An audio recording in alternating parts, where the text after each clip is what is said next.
اور میرا نبی کہہ رہا ہے کاش میرے ماں باپ زندہ ہوتے، اور نہیں تو میری ماں زندہ ہوتی تو تم دیکھتے میں کیا کرتا، میں عشاء کی نماز کے مصلی پہ ہوتا اور میں سورۃ فاتحہ پڑھ رہا ہوتا، اور ادھر سے میرے گھر سے میری ماں مجھے کہتی محمد، تو میں ماں کے لیے نماز توڑ دیتا۔ سبحان، ہاں، میں ماں کے لیے نماز توڑ دیتا۔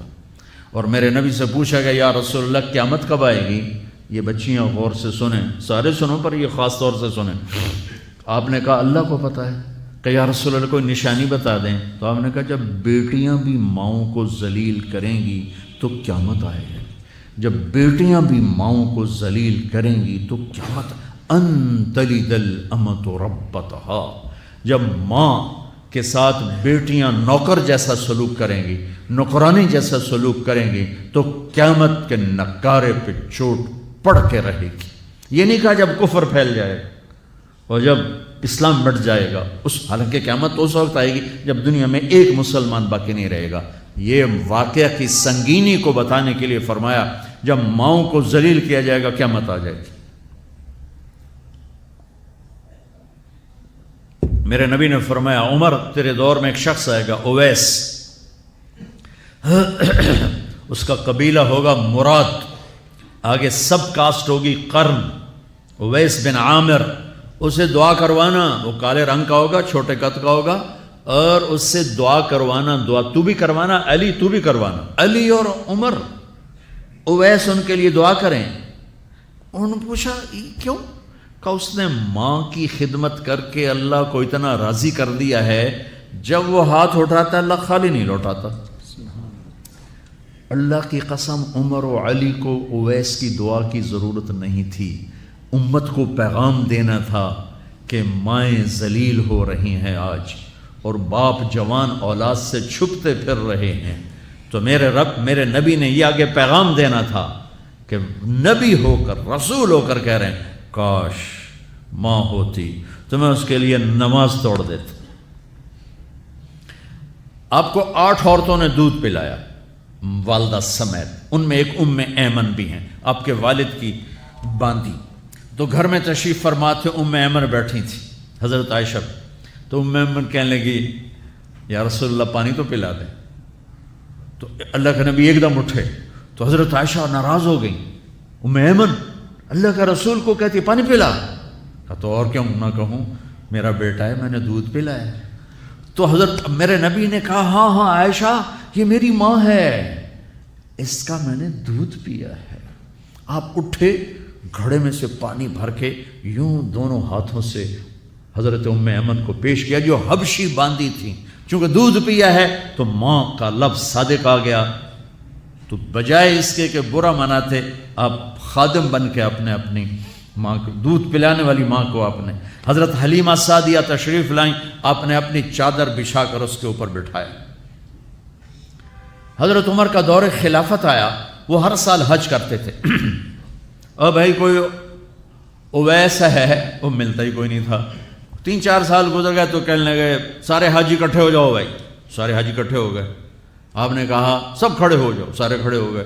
پھر آپ نے کہا یمن والے کھڑے رہو باقی بیٹھ جاؤ، تو چند ہزار کھڑے رہے باقی بیٹھ گئے۔ پھر آپ نے کہا مراد والے کھڑے رہو باقی بیٹھ جاؤ، تو 15-20 آدمی اس میں سے نکلے۔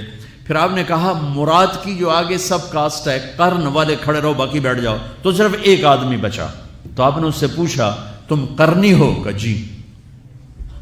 اویس کو جانتے ہو؟ کہ جی میرے بھائی کا بیٹا ہے۔ وہ تو تھوڑا سا ایسے ہی ہے دیوانہ سا، آپ کیوں پوچھ رہے ہیں؟ تو حضرت عمر رونے لگے، کہا وہ نہیں تو دیوانہ ہے، کدھر ہے؟ کہا جی عرفات گیا ہے اونٹ چرانے۔ تو حضرت عمر نے علی کو ساتھ لیا اور دوڑ لگا دی عرفات کی۔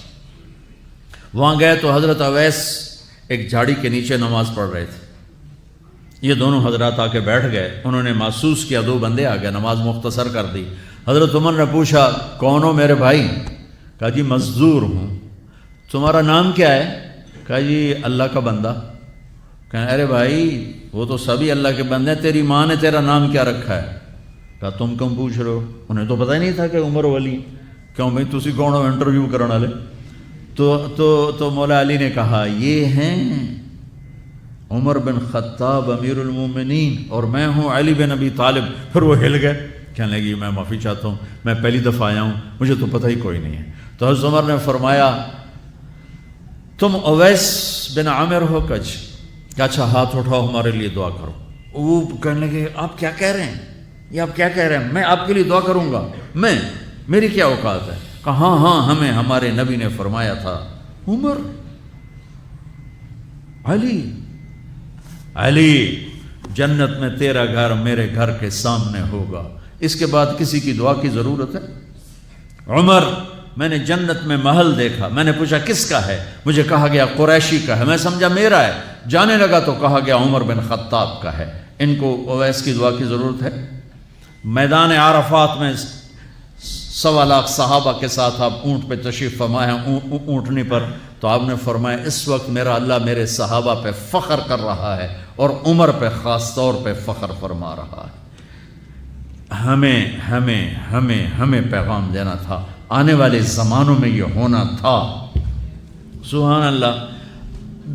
امام ابو حنیفہ کا نام تو سب کو معلوم ہے نا، ایک اور عالم بتاتا ہوں، عبد الرحمن بن ابی لیلہ، ان میں علمی کھٹ بڑھ تھی بہت زیادہ، آپس میں بنتی نہیں تھی۔ تو ابو حنیفہ جیسی ہستی جن کے کروڑوں فالوور آج ہیں، ان کی ماں کہتی نعمان یہ مسئلہ ہے جا کے عبد الرحمن سے پوچھ کے آ۔ زندگی میں ایک دفعہ نہیں کہا ماں جی میں اس کو بڑا عالم ہے میرے کو پوچھ لو، کہا اچھا ماں جی، اپنی چادر اٹھاتے اور پہنچ جاتے دروازے پہ دستک دے کے بھائی مجھے میری اماں نے بھیجا ہے آپ اس پہ فتویٰ، حالانکہ ان کی اپنی رائے اس کے خلاف ہوتی تھی، لیکن ماں کے احترام میں جا کر ان سے مسئلہ پوچھتے جن سے روزانہ مناظرہ ہوتا تھا، روزانہ کھٹ پٹ ہوتی تھی علمی، ماں نے کہہ دیا جا کر ان سے پوچھ کے آتے تھے، اپنی اتنی بڑی علمی قدر و منزلت کو ایک طرف رکھ دیتے تھے، نہیں میری ماں نے مجھے کہا ہے۔ تو آپ سب نوجوان ہو، ماں باپ زندہ ہیں تو ان کی دعا لو، آہ نہ لو، دعا لو۔ مجھے یاد آیا میرے والد رحمۃ اللہ علیہ کا ایک دفعہ مجھے خط آیا کہ جب پیسے ختم ہوتے ہیں اسی وقت ہی تمہارا خط آتا ہے کہ پیسے بھیج دو، کبھی آگے پیچھے بھی بتا دیا کرو زندہ ہیں کہ مردہ ہیں۔ تو تعلق ہی نہیں تھا، صرف پیسے تک تھا، ابھی پیسے گھال دو پیسے، اب تو خط کی ضرورت نہیں ہے، فون پہ ہو جاتا ہے، اس وقت یہ خط ہوتے تھے۔